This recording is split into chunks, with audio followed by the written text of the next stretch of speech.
Micah Pritchard, an instructional technologist at Eastern Kentucky University, and today I'm going to be talking to you about online identity, which is also often called personal branding.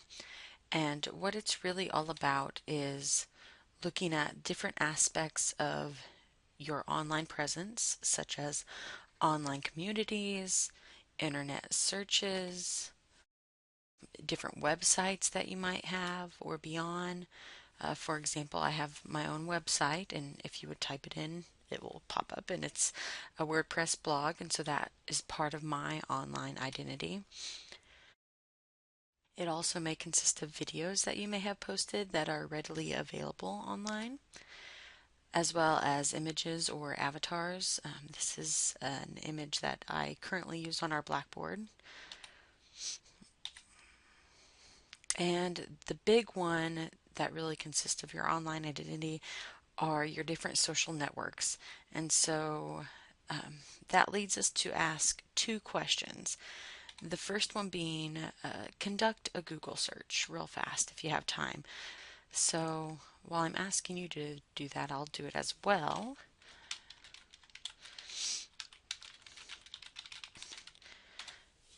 And you'll see that it will generate some results. So you want to go ahead and, take a look at what's popping up. I've got my Google Plus account that shows up, my LinkedIn account, my website will show up, my Twitter account, EDUCAUSE, Pinterest, and Visual CV, and a couple other things that I've signed up for. So these are the top internet results. You might go ahead and check out images just to see what shows up. Obviously, not all of these images are of me, but I may have posted them or they're related to me in some way. I'm going to guess the majority of some of these are Pinterest related, but obviously I do have a couple images of myself as well showing up. So now that you've done that Google search, you kind of know what your search results are starting to say about you. You should have a better idea of what online identity really is, and specifically what your identity is and what it's telling other people. So after that, I'd like you to categorize the results in two ways. One harmful thing that you might find is dirt in those results. So dirt can either be self-posted or posted by other people. And when you come across this dirt, I really want you to think of damage control. So one thing to keep in mind is that once it's out there on the interwebs, it's extremely hard to get down.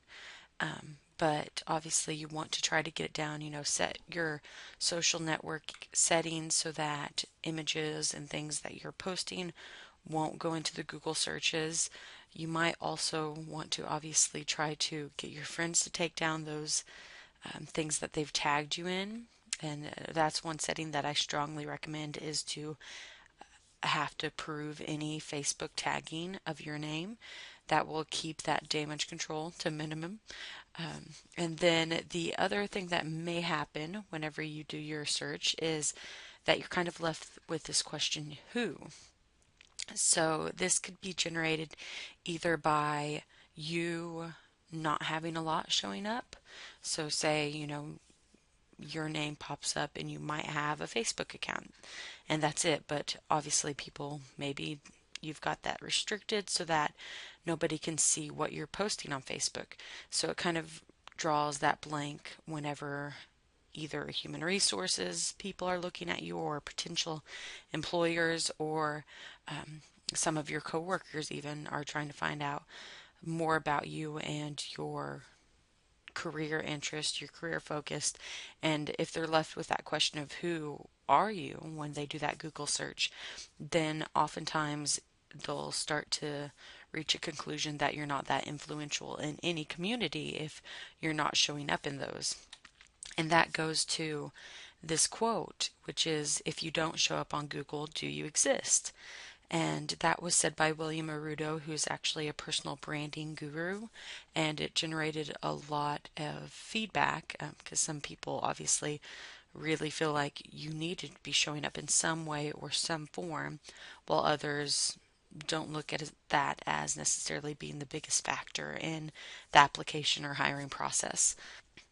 One thing that I will say is, other than obviously that question of who, maybe you don't have enough, the other possibility is that your name is a fairly common name, and so there are other people that are showing up whenever you do a search of yourself. And if that's the case, you want to keep in mind that you want to be able to show potential employers some form of yourself online, some kind of presence. So if you're searching for your name and nothing's showing up, there was one instance actually where somebody was trying to get a job and they had a very common name, not John Smith, but something extremely common. And one of the top search results was for a serial killer.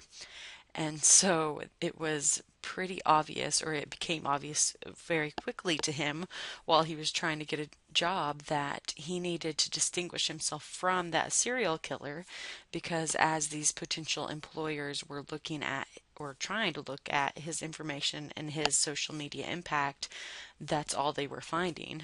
So he ended up creating a website and his profiles and making sure to put that on his resume so that they had a place to go, and he was able to verify, this is a picture of me. I'm not the serial killer, and I am a great person that you should hire. And that leads me to a point of, if you do have a website that is professional, that's strictly for, your professional goals, that it is more than applicable to have that website and that URL on your resume, on your CV, or um, in your tags for your email, so that people are able to easily find you. So that goes to the second question: become active. So you've conducted the Google research, you know what's out there, you've maybe done some of that damage control, you've realized that, hey, there's a serial killer that I should probably make sure that people don't think that's me. So there's two more questions that you need to ask yourself at this step. The first is, what do your results currently say about you? If you've done the damage control, do another Google search, 2 weeks down the line, once the Google Analytics are updated, and see what's really out there. Is it professional things that are showing up? Is it your Pinterest things that you don't necessarily want to be at the top of the list? Is it right on the mark that you don't necessarily have to worry about? And then, based on your answer to that question, what do you want your results to say about you? Do you want to make sure that your Google Plus account's pulling up first, and or that your EDUCAUSE affiliation is going to be pulling up so that people know that you're in that professional network? And you need to really think about that and start cultivating it, because as I mentioned before, once certain videos or images are out there on the internet, they're not easy to get to go away. One thing that I joked about when I first did this presentation last year, or actually 2 years ago now, was that the best thing that I found was to get married, and I changed my last name because then I was able to start from scratch. But obviously that's not an option for a lot of people. So what you do have the option to do is try to bury some of that dirt that you can't get to go away in searches. And in order to bury that dirt, you need to go out and create those professional profiles on Google Plus, on Twitter, on Pinterest, on Facebook. But make sure, one question that I run into a lot is, on Facebook, should I have a personal account and a professional account? And I really recommend that you don't do that, simply because it's going to become extremely complicated, not only for you, but for other people when they're trying to figure out, why is it that this person has two accounts? Are they trying to hide something?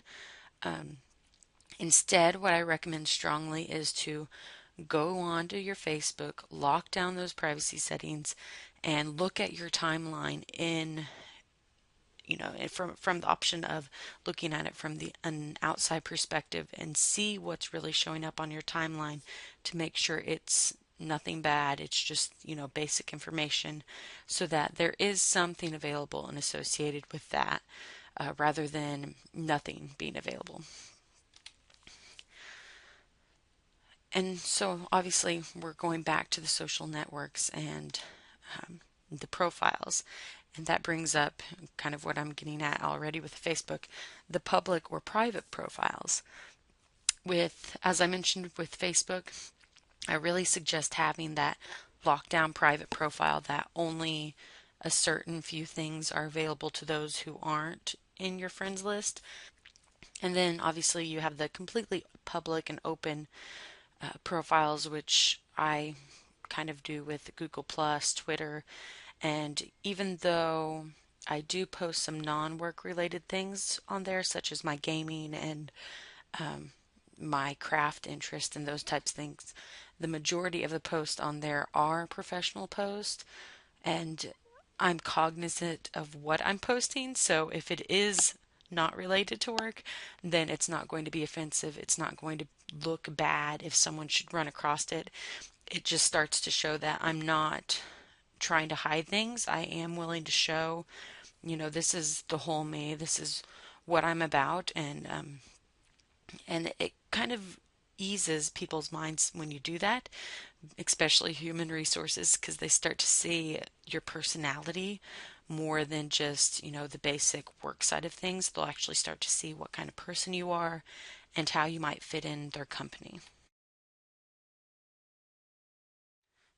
Profile creation, there is Visual CV, which you can go to that URL and actually look at my Visual CV, which I haven't updated in a while, sadly, but it will give you an idea.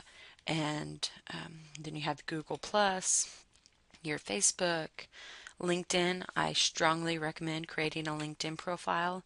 Try to put as much relevant information on there as possible, because that's going to be one of those top search results every time. The Google Plus account, the LinkedIn account, Twitter, and Facebook are always going to be top results. So make sure to create those. MySpace, which is an old one, kind of a throwback for those of you who maybe are a little younger. I actually had some profiles on there, or one profile, and I think I still have it. It's hard to say. Blogger is a free blogging website. It is related to Google as well, so if you have a Google account, you can easily create a Blogger account. And this would be a nice startup for a professional blog if you're interested in getting into that. And it will once again start generating those positive results that you want to show up on your Google results. And then Twitter, there's my Twitter address. And this is something I've just started getting into in the last 3 years. And it's really helpful because oftentimes there are certain types of groups on there that you'll find. One for me specifically in my field, there's an ed chat group, there's an e-learning group, and an ed tech group. And basically those are just hashtags that are used.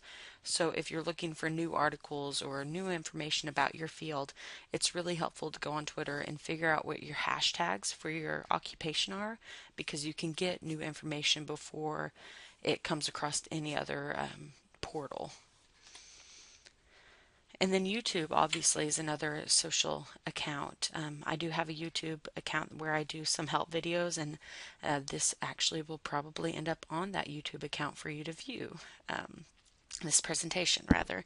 And it can be a great tool for either professional or personal. And this icon represents SlideShare, which is a kind of like a PowerPoint service that you can put PowerPoints up on the web so they're accessible from anywhere should you want to present and don't have the convenience of your computer, or maybe haven't utilized, Google presentations or Dropbox or something. And it's just an interesting tool. And that kind of represents the main social networking sites that you may either previously be affiliated with or you might consider creating if you want to generate some more of the professional profile that will go up and hopefully overcome that Google search result. That's the end of this presentation.